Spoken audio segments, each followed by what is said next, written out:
మాతృదేవోభవ, పితృదేవోభవ, ఆచార్య దేవోభవ.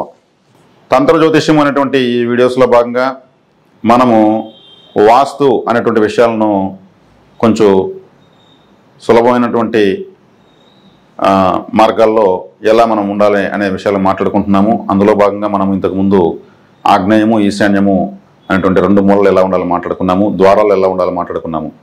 అదేవిధంగా ఇప్పుడు ఈ వీడియోలో నైరుతి మూల అంటే మన బెడ్రూమ్, మాస్టర్ రూమ్ ఎలా ఉండాలి అనేది మాట్లాడుకుందాం. మనకు బెడ్రూమ్ అనేది భూస్థానం, పంచభూతాల్లో భూస్థానం. అందుకే అక్కడ పడుకొని నిద్రపోతాం. మరి సహనం, భూదేవికి సహనం ఎక్కువ, ఇంటి యజమానికి సహనం ఉండాలి. అక్కడ తను పడుకొని ఎలా మనం బ్రతకాలనేది ఆలోచించేంత అక్కడే. మరి అక్కడే కూడా వాస్తు పురుషుడి యొక్క పాదాలు, అతని యొక్క జెనెటికల్ ఆర్గాన్స్ అంటే అతని యొక్క మర్మావయవాలు కూడా బెడ్రూమ్ వైపు ఉంటాయన్నమాట. అందుకే అక్కడ మనకు బెడ్రూమ్ పెట్టుకున్నాం అనమాట.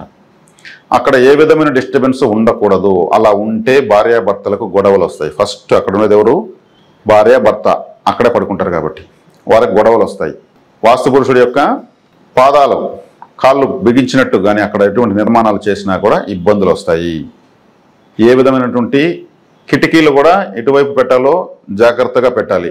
ఆ బెడ్రూమ్లో గాలి ఎటువైపు రావాలి, ఎటువైపు పోవాలనేది కూడా ఒక నిర్ణయం ఉంటుంది. అది మనకు అనుకూలంగా ఇటువైపు కిటికీ పెట్టుకుందామని పెడితే అది మీకు పూర్తిగా వ్యతిరేక ఫలితాలు వస్తాయి. బెడ్రూమ్లో వచ్చే గొడవలకి కోర్టులో సమస్యలు తీర్చాలంటే అవుతుంది, కోర్టు వాళ్ళు చేయాలంటే అవుతుందా, వాళ్ళకి వాస్తు తెలియదు. మీకు ఎంతో నచ్చజెప్పి వాయిదాలు వేసి మీరు కలుసుకోవాలని, మీ మనసులు మారుతాయని ఎంతో విజ్ఞతతో వాళ్ళు అవకాశాలు ఇస్తూ ఉంటారు. మిమ్మల్ని విడగొట్టకూడదని. భారతీయ సాంప్రదాయం అంత శక్తివంతమైనది, అంత పవిత్రమైనది. టకామని ఒక ఇద్దరిని వేరు చేయరు. కాబట్టి బెడ్రూమ్లో మనకు పూర్తి కార్నర్కి మీ యొక్క మంచాన్ని, బెడ్ని వేయకూడదు. చెప్పాను కదా, వాస్తు పురుషుడు ఉంటాడు. పూర్తి కార్నర్కి షోకేసులు పెట్టి కట్టకూడదు. పూర్తి కార్నర్కి బీరువాలు పెట్టకూడదు. కనీసం 2 అడుగులు జరిపి పెట్టాలి. బీరువా ఎక్కడ పెట్టుకోవాలనే దానిపైన నాకు తెలిసి ఇప్పుడు కొన్ని వందల వేల వీడియోలు వచ్చేస్తుంటాయి. తూర్పుగా మళ్ళించాలి, ఉత్తరంగా మళ్ళించాలనేసి ఎన్నెన్నో వచ్చాయి. కానీ వాస్తు పురుషుడి యొక్క పాదాలకు పైన బరువు, వాస్తు పురుషుడి యొక్క పాదాలను కట్టినట్టుగా కట్టడాలు కట్టకూడదు. కాబట్టి ఎంత బాగానే జరిపి పెట్టుకోవాలనేది ఒక నియమం ఉంటుంది. ఆ నియమం ప్రకారం పెట్టుకున్నప్పుడు మీకు నిద్ర పడుతుంది. అక్కడ ఆలోచనలు మెటీరియల్ అవుతాయి, మీ ప్రయత్నాలు సఫలమవుతాయి, మీ సంసార జీవితం చక్కగా ఉంటుంది. అదే మీరు బెడ్రూమ్లో కిటికీని బెడ్రూమ్కి వాయువ్య మూలలో పెట్టుకోవాలి. కిటికీని మీ బెడ్రూమ్కి వాయువ్య మూలలో. వాయువ్యం అంటే గాలి. గాలి అన్నటువంటి దిశ నుంచి గాలి వస్తే అది కరెక్టు. వేరే దిశ నుంచి వస్తే అది గాలి కాదు. ఆ గాలి పీల్చడం వల్ల మీకు ఆలోచనలు మారుతాయి, వికృతమైన ఆలోచనలు వస్తాయి, కోపాలు వస్తాయి. ఏం చెప్పినా అర్థం చేసుకోరు, ఒకరిని ఒకరు అర్థం చేసుకోరు. అంటే ఒకరినొకరు కేవలంగా చూస్తారని అర్థము. కాబట్టి వాయువ్య మూల, మీరు ఆ రూముకి వాయువ్య మూల పెట్టుకోవడం ఉత్తమం. అలా వాయువ్యం కాకుండా జరిపితే అది దక్షిణం వైపుకో, నైరుతి వైపుకో, ఆగ్నేయం వైపుకో వెళ్ళిపోతుంది. అవన్నీ వ్యతిరేక, అంటే తీవ్ర గ్రహ దేవత ఉన్నటువంటి దిశలు అవి.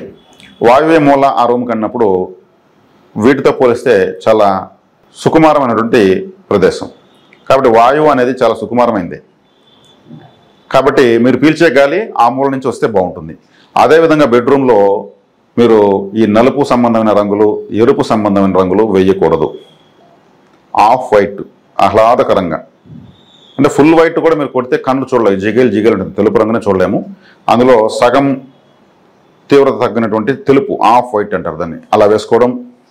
లేత రంగులు, లేత నిమ్మకాయ రంగు, ఇటువంటి లేత రంగులు వేసుకోవడం వల్ల అక్కడ ఆహ్లాదంగా ఉంటుంది. మన కంటి రెటీనా కన్ఫ్యూజ్ అవ్వదు. అక్కడ విచిత్రమైనటువంటి పెద్ద పెద్ద ఇప్పుడేదో డిజిటల్గా విచిత్రంగా ఏదో వస్తున్నాయి, గజిబిజిగా ఉంటుంది. దాన్ని చెప్పని కూడా వర్ణించిన కానటువంటి చిత్రవర్ణాలు వేసుకోకూడదు. మరి బెడ్రూమ్లో కొంతమంది చాలామంది అద్దం పెట్టుకుంటారు, పెద్ద మిర్రర్ పెట్టుకుంటారు. పెట్టుకోవచ్చు. అంటే మనకు చూపించేది అద్దం. ఈ ప్రపంచంలో అద్దం పెట్టడం వల్ల మనల్ని చూపిస్తుందంటే అంటే డబుల్ అవుతాయి, సంతోషాలు డబుల్ అవుతాయి అని, రెట్టింపు అవుతాయని. మంచిదే. అద్దం శుక్రుడు అంటే భార్య అంటే మనకు జీవిత భాగస్వామి. శుక్రుడు అంటే సంతోషం, లగ్జరీ, కామ సుఖాన్ని అనుభవించేది కూడా శుక్రుడే కాబట్టి, కారకుడు కూడా శుక్రుడే కాబట్టి ఆ శుక్రుడు సంబంధించిన అద్దాన్ని పెట్టుకోవచ్చు. కానీ ఇప్పుడు నేను చెప్పినటువంటి నైరుతి మూల పూర్తి కార్నర్కి కానీ కట్టడాలు కట్టడము, నైరుతి మూలకు పూర్తి మూలకు ఈ బెడ్ నెత్తిపై జరపడము, వ్యతిరేక దిశలో కిటికీలు పెట్టుకోవడము, ఇవి చేస్తే ఇక్కడ ఈ శుక్రుడు ఈ అద్దం పెట్టి ప్రయోజనం లేదు, కొట్టుకోవడం జరుగుతుంది. ఏదైనా వస్తుంటే ఆ అద్దాన్ని పాల్గొట్టాల్సి వస్తుంది. అవన్నీ చేసుకున్న తర్వాత కావాలంటే మీరు అద్దం పెట్టుకోవచ్చు. అద్భుతమైనటువంటి సువాసన కలిగినటువంటి ఒక్క అగరబత్తి ప్రతిరోజు వెలిగించుకోవచ్చు. అక్కడ ఉన్నటువంటి సుగంధ పరిమళం అక్కడ ఎంత పెడితే అంత మంచిది. మంచి పర్ఫ్యూమ్ కూడా శుక్రుడే అవుతాడు సుగంధ పరిమళాలకు కూడా.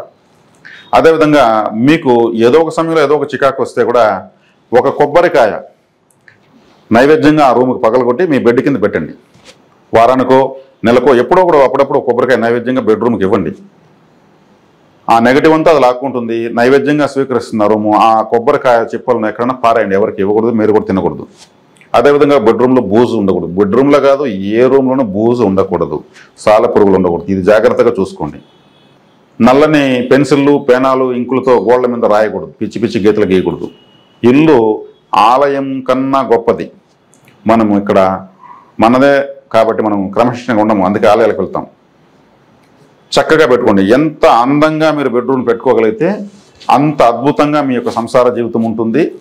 అక్కడి నుంచి మీకు అభివృద్ధి ఉంటుంది. ఇదే బెడ్రూమ్ని మిగిలిన అన్ని రూముల కన్నా కాస్త పెద్దదిగా పెట్టుకోవాలి. మాస్టర్ రూమ్ అంటారు దాన్ని. అది చిన్నదైందంటే యజమాని ఆటోమేటిక్గా వీక్ అవుతాడు. మీరు కావాలంటే చూడండి, అక్కడ స్త్రీల యొక్క పెత్తనం ఎక్కువైపోతుంది. బెడ్రూమ్ మాత్రం అన్నిటికన్నా పెద్ద మాస్టర్ రూమ్ అన్నారు కాబట్టి అక్కడ కట్టాల్సినటువంటి కట్టడాలు, ఉండాల్సిన విధానము నేను మీకు చెప్పాను. తెలిసినంతలో మీరు ఆచరించుకుని సంతోషించగలని ఆశిస్తున్నాను. స్వస్తి.